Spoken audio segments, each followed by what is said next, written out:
Hello, this is Father Daniel Kim, Maryknoll Missioner, and welcome to our daily Gospel reading and reflection. Today's Gospel reading is according to St. Mark, chapter 3, verses 1 to 6.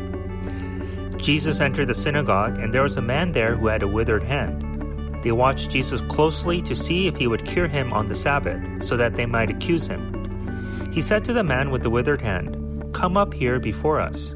Then he said to the Pharisees, "Is it lawful to do good on the Sabbath rather than to do evil? To save life rather than to destroy it?" But they remained silent. Looking around at them with anger and grieved at their hardness of heart, Jesus said to the man, "Stretch out your hand."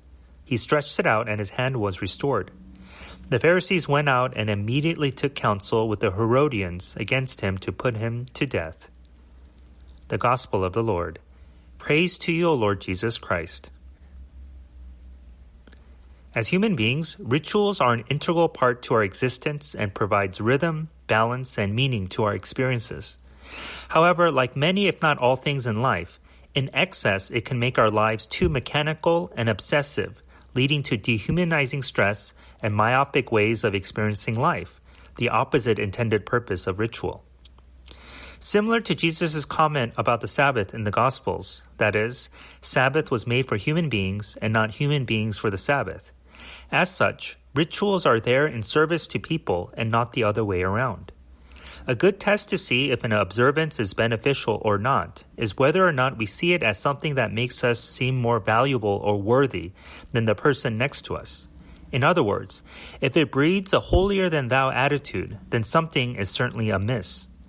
For example, joining special interest clubs that makes one feel superior than the other does more to stroke one's ego than broadening one's mind and heart.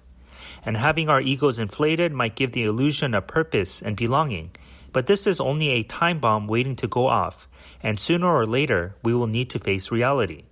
The level of pain and hardship depends on the length of our time our ego balloon has been inflated. This was true for the Pharisees, who believed that because they observed the law scrupulously, dotted every I and crossed every T, that they were somehow better than those around them, and failed to recognize that due to God's grace and love, which the law is solely based on, each human being possesses an innate quality that is neither superior or inferior to anyone else. So let us not make the same mistakes and not let our arrogance and misplaced sense of worth blind us from God's love and grace that is always unfolding from others despite their background. Thank you for listening to today's Gospel reading and reflection. Please be sure to tune in again tomorrow. Have a blessed and worthy day. If you enjoyed today's Gospel reading and reflection, please make sure that you subscribe wherever you're listening to podcasts.